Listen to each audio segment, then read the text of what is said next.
Hello, everyone. I'm Ivo Daalder, president of the Chicago Council on Global Affairs, and this is World Review, our weekly look at news from around the world. And this week, I'm coming to you from Palermo, Sicily, where I am from a conference, and by the way, also enjoying all the great food that is to be had here as well. Not that far away from Sicily, in Beirut, is Kim Ghattas, who is a senior non-residence fellow at the Carnegie Endowment for International Peace, but before that, worked for the BBC and as well as for the Financial Times as a reporter. Kim, wonderful to have you. And from New York City, Carla Robbins, who is now an adjunct fellow at the Council on Foreign Relations, but reported for the Wall Street Journal and the New York Times and other publications. Carla, great to have you back. Thanks, Ivo. And Gideon Rachman, who comes to us from London, but he just got off a plane from Tel Aviv and Israel for a short trip there. Gideon, of course, is the chief foreign affairs commentator for the Financial Times. Gideon, wonderful to have you back as well. A lot of things to talk about, but Kim, let's start with the most recent developments in Lebanon. We had some serious violence for the first time. We have longstanding government failures. Just before we went on, the electricity came back on, so that's good for all of our viewers. But give us a sense of what the state of play is in Lebanon today. It's great to be back, Ivo. Thanks for having me from Beirut. Yes, the power did come on because even throughout the breakdown of services, there is some regularity and some predictability as to how they break down and when they come back on. So there's no city power, but we have generators that provide backup power throughout neighborhoods, or people have their own generators. And these are on a schedule. So you'll get the schedule sent to you at the beginning of the week or for the following 2 days, and they'll tell you which hours you'll have power. So you can kind of plan around it. And I like to joke, but it's not actually funny, that I was lucky to grow up in the Civil War. So I'm kind of used to the unpredictability of life without power, with shortages, petrol shortages, diesel shortages, medication shortages. Life has been really rough in Lebanon over the last 2 years. And there's been an economic crisis, an economic collapse. There's been the pandemic, of course, and the Beirut port blast last year, horrendous port blast. And those three crises are really wrapped into a political crisis for this country, a crisis of the political establishment that is a leftover of a past era of the Civil War, with some new, mafia cartel type politicians who are involved as well. And of course, you have Hezbollah, the militant Shia group and political party, which is an ally of Iran. And that's why, Ivo, Lebanon matters to the region and to the world, because we may be a small country on the Mediterranean with 5 million people, and you could say, well, who cares? But there are ramifications for what happens here. If this becomes what is known as a failed state and you have more refugees, Europe will be worried. We are hosts for about 1 million refugees, which is a lot, 1 million Syrian refugees, which is a lot for a small country of 4.5–5 million people. And, we are home to Hezbollah, which is an ally of Iran. And the violence that you referred to last year can be seen through the prism of local politics. Hezbollah looking to rally the base again because they faced a lot of criticism, looking to prepare for parliamentary elections next year, where I think they're going to be worried, and the whole political establishment is worried about how much power they might lose. But I also see it as a part of the regional chess game, what happened with Hezbollah last year. Of course, the US and its allies are trying to negotiate Iran's return to the nuclear deal. Those talks in Vienna are not progressing as many thought they would. And I see the violence in Lebanon as a way for Iran to negotiate with the international community via these little pressure points. Similarly to the drone attack against the Al Tanf border crossing yesterday in Syria, targeting, if I'm not mistaken, Iranian manned drone targeting US facilities. All of that is part of the regional power play for Iran. It's fascinating because there is this local dimension that's really almost neighborhood by neighborhood, but then it's part of that larger regional and ultimately geopolitical dimension. Gideon, we'll get later to what you've heard in Israel about where the country is, but one of the concerns and one of the issues that inevitably arises in Israel is the northern border, a border that of course, has been crossed many times by both sides in one form or another. What's the current sort of concern in Israel thinking about what's happening in Lebanon and the potential of a failing state really failing and its impact for Israel and the regional security? And of course, then there is the Iranian dimension that Kim mentioned. And that, of course, for the Israelis plays as well. So what did you hear and pick up there when you were there? Well, to be honest, I was surprised by how little discussion there was of what was happening in Lebanon, given how extreme it is. The Israelis have been concerned about Hezbollah for a very long time, and you'll always get, stuff about how many rockets they have, the potential for an assault across the border. So it's one of a list of concerns, but it's not the first thing they talk about. However, the security establishment, I mean, as they have been for 20 years and more, are very preoccupied by Iran.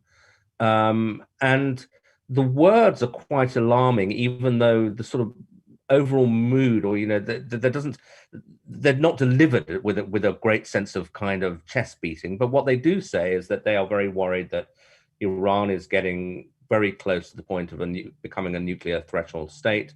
One of the senior kind of Western diplomats I spoke to said that he thought they could do it within 3 months, and that the Israelis would be then faced with this extremely difficult decision that they've been trying to avoid for a long time, which is, do they take unilateral military action if they can't persuade the Americans to do it?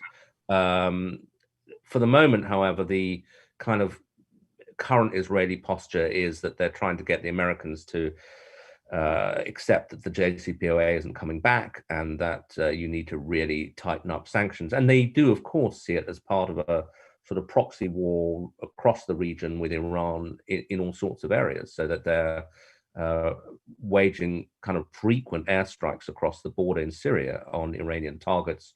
Naftali Bennett, the Israeli prime minister, is, I think, in Moscow today, actually in Sochi, but speaking to Putin.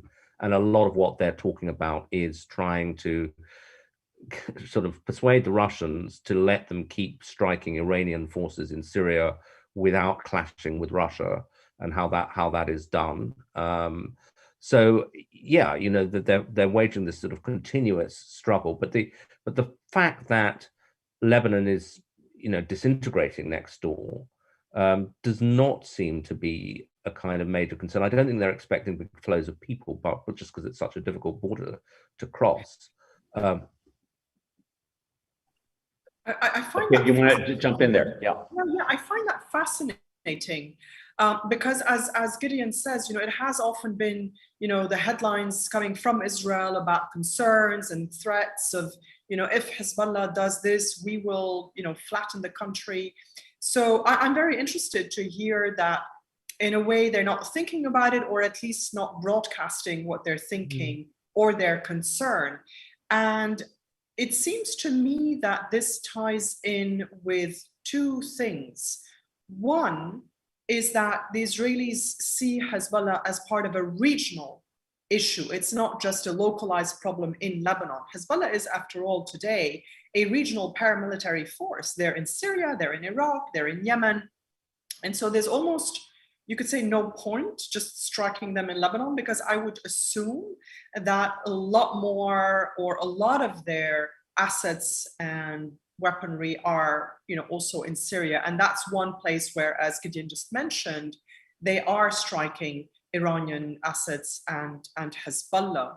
But the other point is and I know that Gideon will talk about this, is the Abraham Accords. And I wonder whether the Israelis think that as they keep an eye on Iran's nuclear program and make a decision about whether they have to take that unilateral decision about Iran's nuclear program or not, whether they're also working hard, and I think they are, we can conclude that, to sort of pull the rug from under groups like Hezbollah and from under Iran's feet by trying to expand the Abraham Accords and sort of undermine the power of these groups in that way.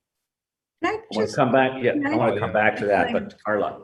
Yeah, I just wanted to say something about the notion of unilateral. I mean, there's a lot of things going on here with Iran, which we can talk about, but the Israelis don't really have the capability to move unilaterally against Iran.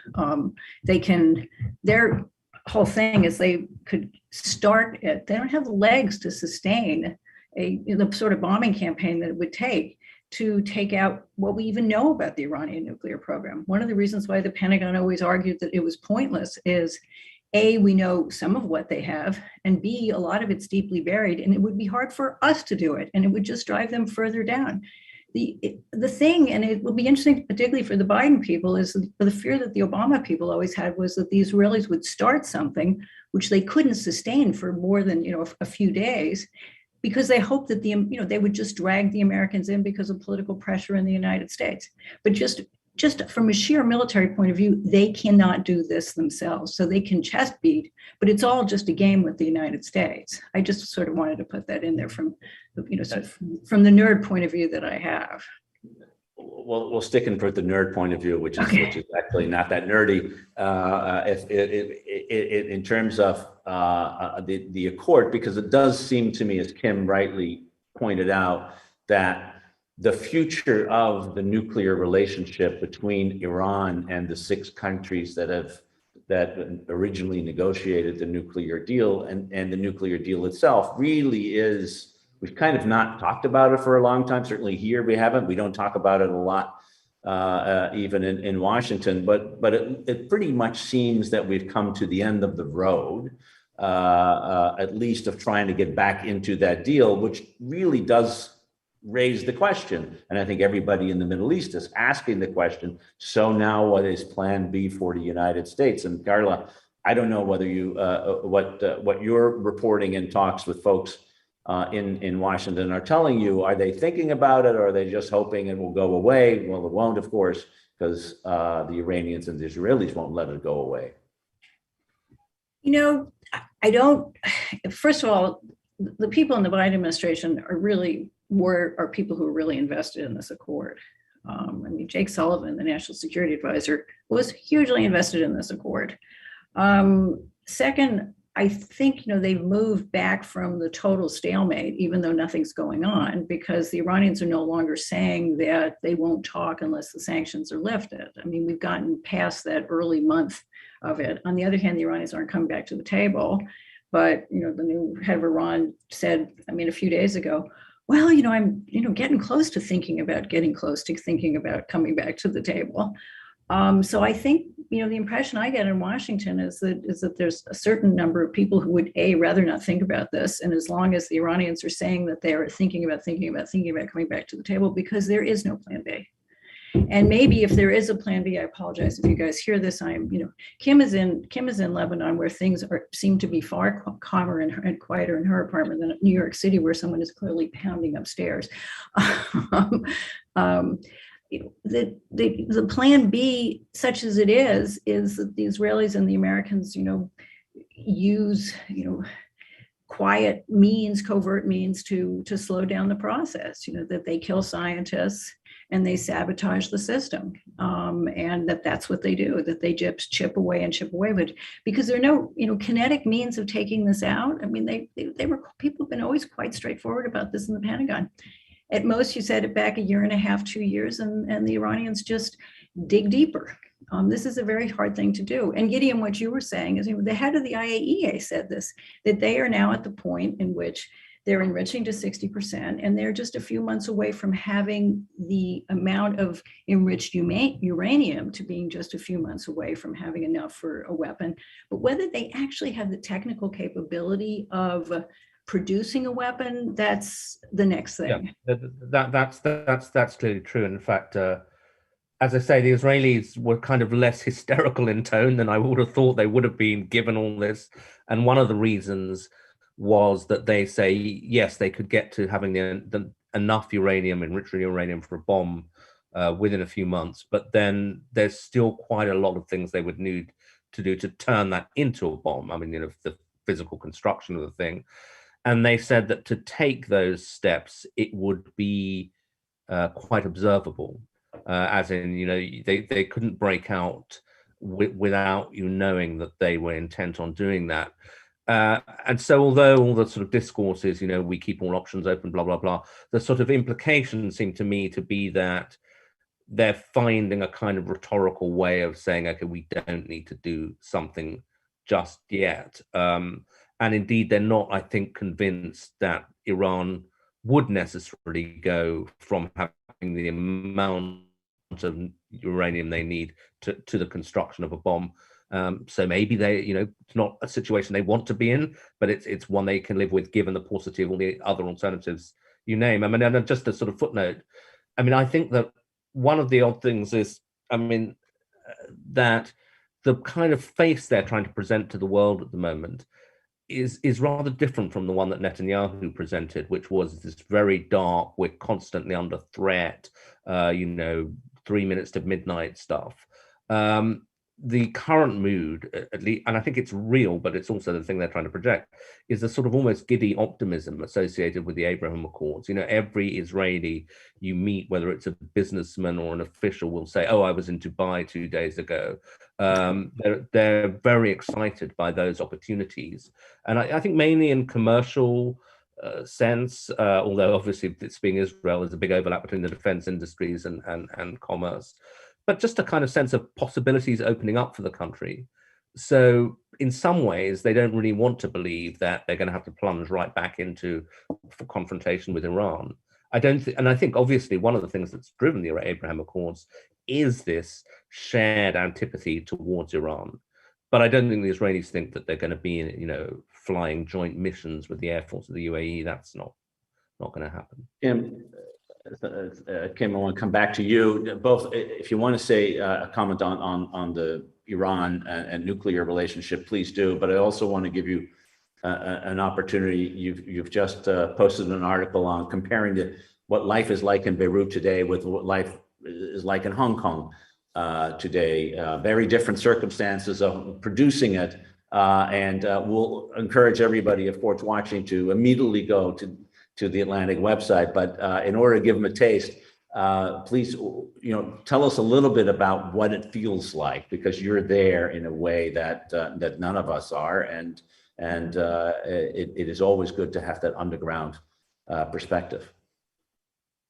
Yeah. So listening to Gideon talk about the giddy optimism in Israel.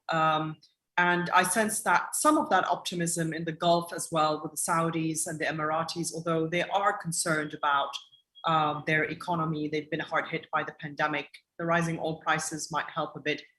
People within Saudi Arabia and the UAE are concerned about other things, like a strand of authoritarianism that's taking hold in both those places and across the region. But in Lebanon, the mood is one of sort of defeat, the sense that we've been through hell before, we rebuilt, and now we're almost back to square zero. And although I live in Beirut, surrounded by these circumstances, and it's a choice for me to be here and to stay here. I could be elsewhere, but I've chosen to stay home. I wake up every morning and I read the headlines from Hong Kong, which is also going through an incredible transformation over the last couple of years as China's grip on this city takes, increasingly dark undertones. And as the promise of one country, two systems is clearly shown to have been broken, to say the least. And I remember waking up one day and reading a headline in the Washington Post about Hong Kong. It says something like, Hong Kong families fearing reign of terror flee the city. And I thought, how incredible. This is, a headline you could write about Beirut. What do we have in common? What is it that is driving this exodus from Hong Kong and from Beirut? And as you said, very different circumstances, but a sense of loss about a life that could be, that could have been, that almost was, and then it gets yanked away by, Chinese authoritarianism in Hong Kong, by the crush of, corruption in Lebanon, but also the stranglehold of a group like Hezbollah, and by extension, Iran's power here. And then, of course, you had Afghanistan this summer, and the terrible sight of people hanging on to wings of aircraft to try to get out of the country, that was swallowing them alive as the Taliban closed in on Kabul. And it's a sense of loss that these three very different places share. It's about a loss of the sense of freedom, of hope, of progressive values, that is a victim, I think, of what was in the 90s a sense of inevitable progress towards democracy and more freedom. And it turns out that this progress is not inevitable, and that democracy comes under attack everywhere, including in America. And whereas, you have still the institutions in Europe and in the US that can put up this fight, we hope, in countries like Lebanon and Hong Kong and Afghanistan, those spaces for freedom can be shut down very quickly. So very disparate experiences, very different cities, but all of three of them experiencing this very rapid sense of loss. This is not sort of decades of change slowly sweeping over. This is very suddenly, over the course of 2 years, a rapid transformation, which I tried to express as best I could in this piece, and which goes to the point that I tried to make at the beginning as well, that Lebanon may be small and it may be insignificant in the eyes of many, but there is a shared experience. And I always try to talk about Lebanon whenever I do write about Lebanon, and put it in a global context. And that's why I was so incredibly touched when readers from Hong Kong got in touch to say they'd read the piece and they really felt heard in a piece written from Beirut. It's terrific. Really look forward to reading it. I just before I got on this show, I found out that the piece had posted, and I encourage everyone to do so. But I think you described this sense of loss, this sense of defeat, the word that you used, it's different, right? Yeah. If I may just add, because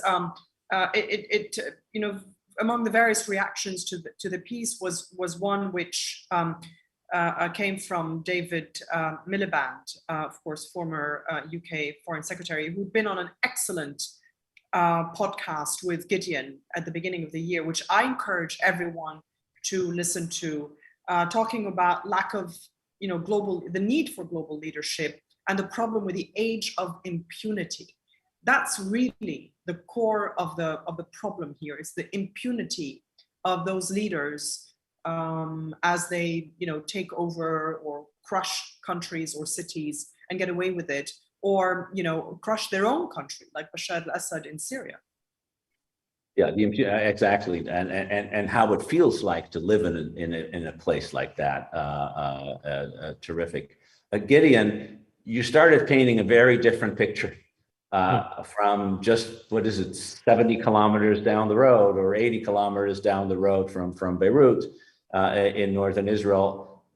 You just visited Israel. There was, you said, the sense of optimism, and I think you started already to say this sense that this is a different country in some ways because of the change of leadership. It had been so dominated for 13 years by a particular style and a particular person of leadership. And so tell us a little bit about it, about how you found Israel, I guess your first visit in post Netanyahu. Is it post Yeah, absolutely. Yeah.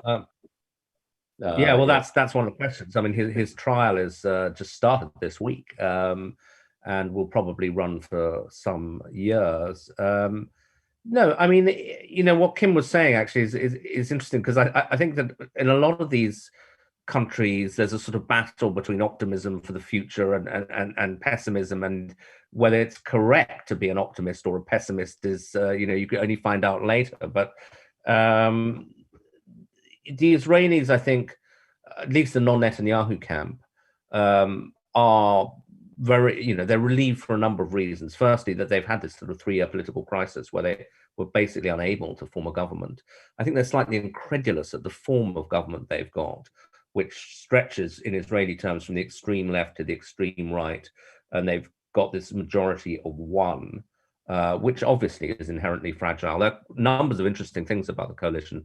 One is that it has an Arab Israeli party in it, an Islamist party led by Mansour Abbas, who's not actually sitting in the cabinet, but he's supporting the coalition. And both liberal Israelis and the right take some comfort from that, because they sort of feel that maybe there's a way of building Arab Israelis more into the system in a way that Jewish Israelis are going to be able to live with, that stabilizes the system, but that also gives them a kind of Franklin excuse not to take very hard decisions on the West Bank and Gaza, because they can sort of ignore it and get away with it. I mean, that's the other thing that I think is important to say, is that talking to diplomats, one of them put it to me, I thought, rather well. He said, he'd been posted to Israel 15 years ago, and he said at that point, 80% of the job was about Palestine and 20% was the rest.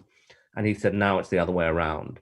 They continue to make representations on Palestine, but basically foreign governments are interested in Israeli tech. Israel has made these important diplomatic breakthroughs, which are having other ripple effects and changing Israelis' psychology about what opportunities there are for them in the world. So that, again, last week I was just in the foreign ministry and they had a little board up, and they were having a call that evening between Blinken, the Israeli foreign minister Lapid, the UAE foreign minister, and the Indian foreign minister Jaishankar, as a sort of new kind of quad. And that kind of opening up, I think, is quite intoxicating for the Israelis. It may be that actually it's leading them to ignore underlying problems that they really should be dealing with, but that is the current mood. Just a quick thing on what Kim had to say about Hong Kong. I mean, I share her sense of sadness about it. It is a city I've been to a lot recently, again, pre-pandemic. A lot of the people I, used to interview and talk to are in prison now. And they were, if you like, guilty of optimism. They thought that they could win. I mean, I remember talking to Joshua Wong when he was a remarkable person. I mean, he started demonstrating when he was 14. And then I met him in London when he was 17. I think he's now about 21, 22. He's in prison. And interviewing him and saying, look, everybody admires your courage, but you're up against the Chinese Communist Party. Look, there's no way you're going to win. Nobody thinks that, and people who say that, what do you have to say to them? And he said, oh, they're wrong. We are going to win. We represent the future, the forces. And he had an incredible self-confidence, which was admirable. And a lot of people, he wasn't alone in it. There was a group of young people who really led this thing, but they're all in prison. Sad indeed, just to think about, in this case, the forces of the state, in other cases, the forces of other countries deciding that their interest is no longer served by staying, and of course in Beirut, so many foreign forces and so many internal forces that are conspiring in this way. Kim? Ivo, yeah, I know you want to move on maybe to another topic, but I do want to inject a little bit of optimism, just a little bit, because this is turning very depressing. So I just want to say two things. A lot of people are staying to try to maintain, to preserve what is there and try to build forward in the best way that they can. Because if everybody leaves, then who's going to rebuild? I know a lot of people who've left Lebanon, but I also know a lot of people who are staying in the hope that they can still break through in next year's parliamentary elections. I do have to say that for the first time, I'm a little bit more optimistic about the Middle East than in past years, because I do think that forces of we are at a turning point, a little bit like after 1990 and President Bush Sr.'s New World Order. I do think that various things are shifting, and that the tide is, I don't want to be accused of being too optimistic, but there is something that is pushing back against the forces that deploy groups like Hezbollah or the Shia militias in Iraq. I think there is a pushback, and I think the Abraham Accords are something positive. It's terrible for Palestinians, and I hope that they are not going to be forgotten, because it remains an injustice that they continue to live under occupation. But I want to say, what I was trying to say is that I feel that the region is dynamic, and it gives me more hope than looking at Hong Kong, because there is a finality to some extent about China's moves on Hong Kong. It's, things in the Middle East are dire, but they could change, because it's not definitive. It's not one big hegemon that's just taken over everything. And then finally, I think of the Berlin Wall. It was there for 40 years, and people couldn't imagine that it could fall, but it did. And a lot of people worked hard to bring it down, and geopolitical contexts had to align, etc. I get that. So I just wanted to sort of, put no, fair enough. Totally true. I mean, no, and Carla, jump in here, because it seems to me, on the note of optimism, I mean, one of the reasons there's this note of optimism is because there has been a change in Israel's relationship to the rest of the region, and the Abraham Accords, and really innovative and thought through by Netanyahu, who pushed it and wanted to get out of this shell of the Arab-Israeli conflict, and indeed to define Israel by the conflict with the Palestinians. He succeeded in some ways, and it hasn't only led to optimism that Gideon described, but I think it also is leading to people to change their perspective of what to do. And you now have the beginnings of the possibility of even the Saudis opening up relationships with Israel, and clearly the Blinken administration, in a different way, but taking the Biden administration. yeah. Oh my God, that was a Freudian slip. The Biden administration really, continuing the effort that we have seen. How do you see the situation evolving in the region, and do you share the sense of the possibility, if not the sense of optimism? And you're muted. Muted to save us from the sounds here. I think it's far more palatable, as Gideon describes this government, than it is the Netanyahu government. And I do think that, remarkably, there's progress was made under Netanyahu and under Trump, and under Kushner, the boy wonder, extraordinarily. But there's bad people making good decisions occasionally happens, and certainly MBS is now trying to cut the same sort of deal. He's willing to inch closer to this because he wants something from Washington. He wants Biden to talk to him. He can chop the head off of a journalist, but he's now saying that he's going to inch closer to Israel if he can get back in the door of the White House. And this, Biden's people are going to have to make a decision about that. So he's bargaining hard on this.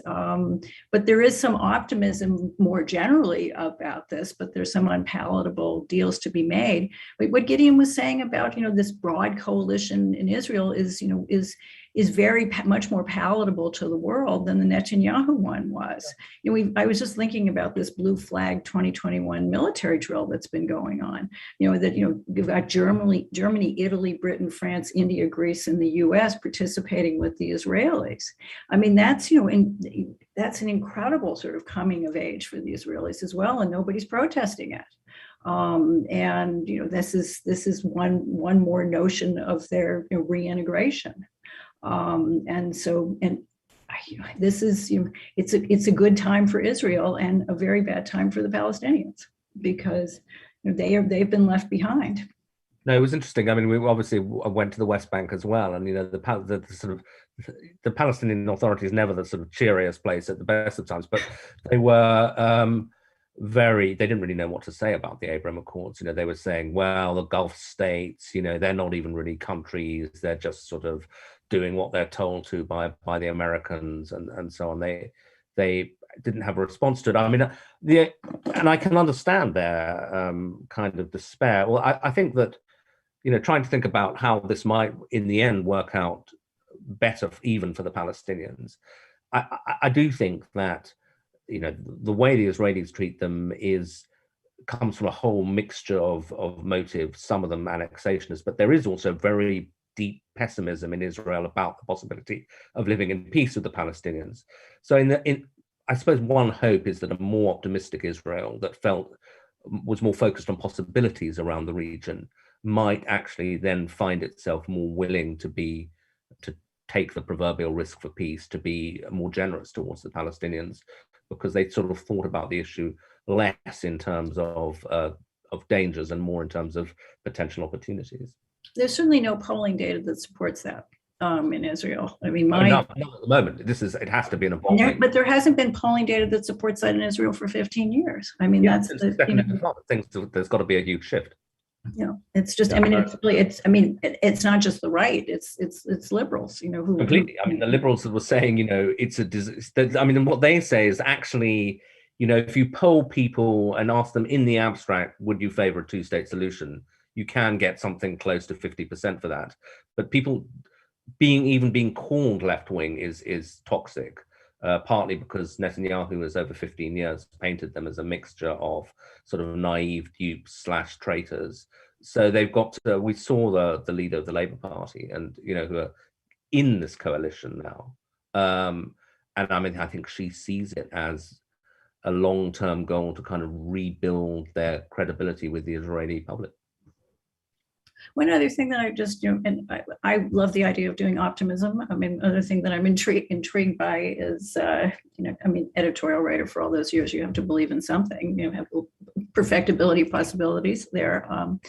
This notion of broad-based coalitions coming together to bring down, populist governments, and this is what the vision is that's emerging in places like Poland and Hungary, and that whether they have potentials, check, and you come back to Washington, a place of no optimism right now for me particularly, and you say to yourself, look at the infighting in the Democratic Party to get through basic legislation.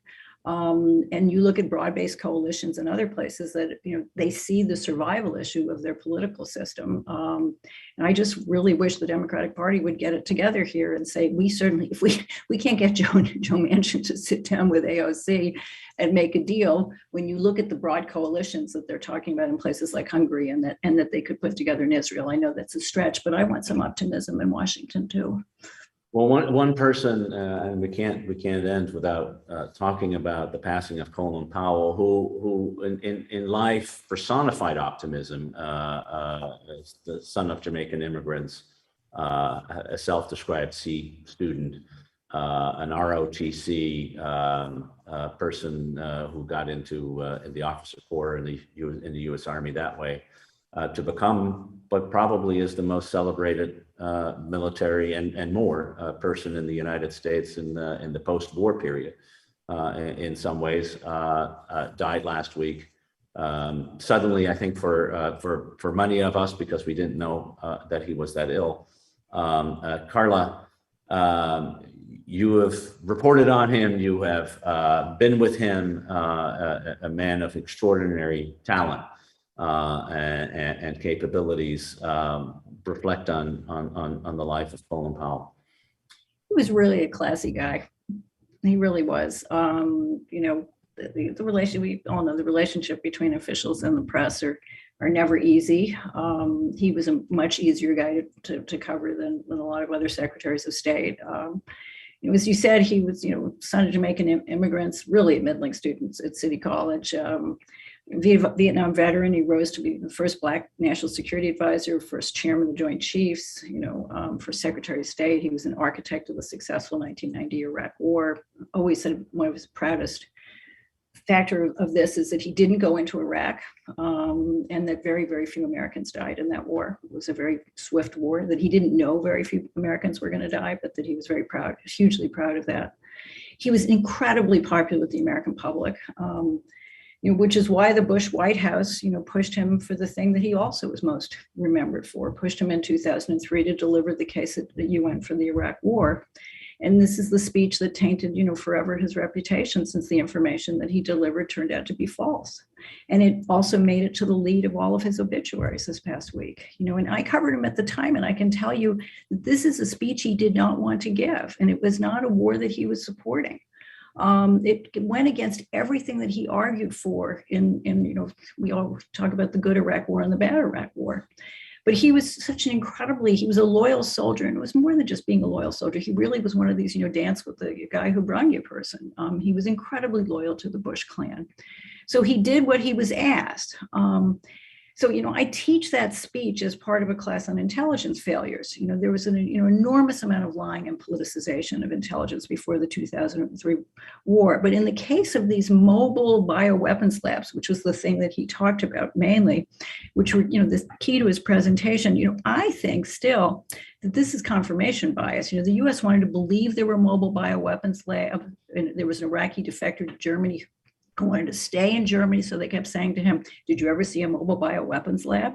So when he finally said yes, and the Americans never interviewed this guy, this is the curveball thing, they were more than willing to believe him. And I also know that Powell's folks combed that intelligence because they didn't trust the White House. They were telling us at the time, we don't trust the White House, and we really don't trust Cheney's people. And they didn't want to do the speech. They combed it, and they were told that this was the gold standard intelligence. And he never got over it. He truly never got over it.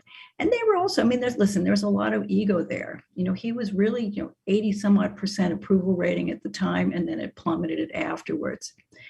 So when I talk about this, I tell students about this, and I talk to friends about this, they never believe it. They say things like, they refused to accept the idea that there was anything but malign intent behind that speech, that the intel community had to know, that he had to know. And we saw this week again, for as many, wonderful obits that there were of him, there were a lot of really nasty ones. He had to know. And sadly, the Iraq War is one of the great tragedies of recent American history. Incredibly tragic for the Iraqi people, and incredibly tragic for this country. And it has tainted, his reputation as well. But I will remember him as an extraordinary man and a really classy guy to cover. Gideon, classy guy. Yeah, no, I remember, obviously I was never close to him in the way that Carla was, but at the time of the Iraq War, he played a very important part in transatlantic relations as well, because there was in London, we were obviously keen to, maybe just as the intelligence people were keen to find the evidence, we were keen to find the reason to go along with the Americans because of the special relationship and so on. And people would say, yeah, well, the people around Bush, Cheney, etc., bit dodgy, but Powell we can trust. He's a solid guy, and as long as he's there and he's saying the right things, we feel much more comfortable about this. So inadvertently, well, he was a good diplomat in the sense that he kept the sort of Western coalition together, but he was a figure who had this enormous respect, actually well beyond the shores of the United States, and played a very important role as a result. Kim, your remembrance. You were in Washington, I think. Well, not that he had already left, right? I was actually in Baghdad when that speech was delivered. I was working for the BBC, and I was sitting in Baghdad covering it from that end. And the whole lead up to the war, and then the few weeks preceding the start of the war. It's certain that I think even in Iraq, when people saw that speech, they thought, wow, well, it must be true.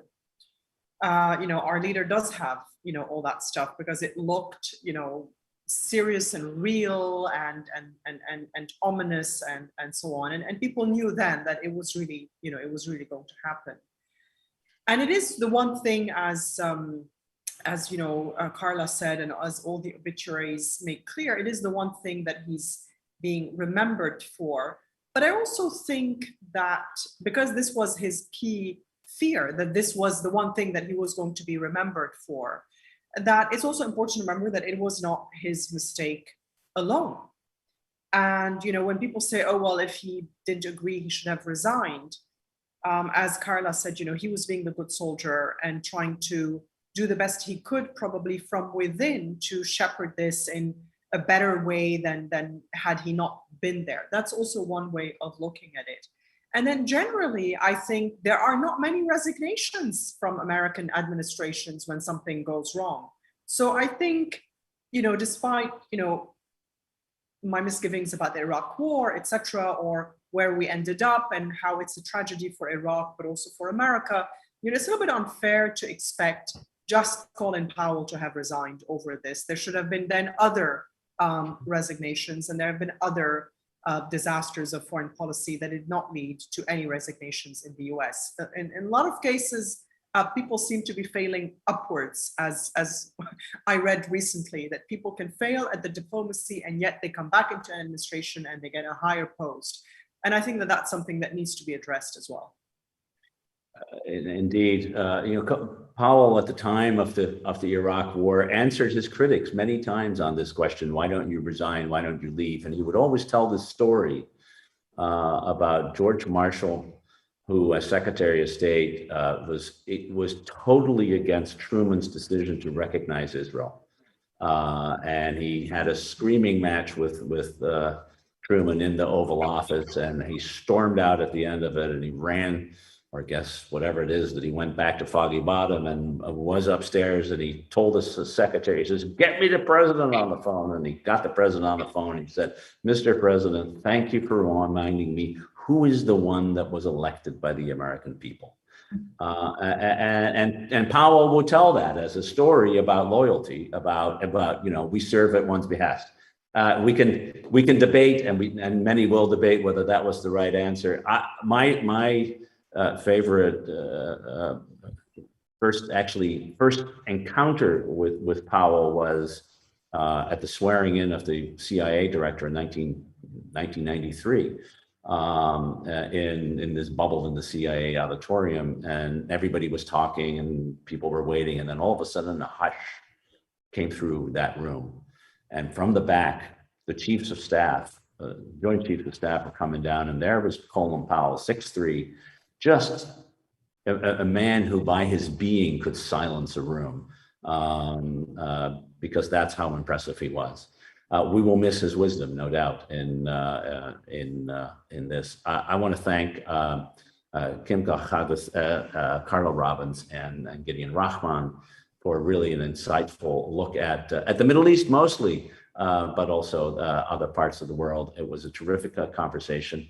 Hope you all have a great weekend ahead of you. And we won't be back next week because I'm taking a week off and enjoying Italy, which is the only way you can be in Italy, which is to enjoy it. But we'll be back soon for another edition of World Review. In the meantime, thank you all and take care. Thanks, Ivo. Thanks, Ivo. Thanks a lot, Ivo. Great to be on with Carla and Gideon. Thank you. Thanks, Kim. Thanks, Gideon. Bye.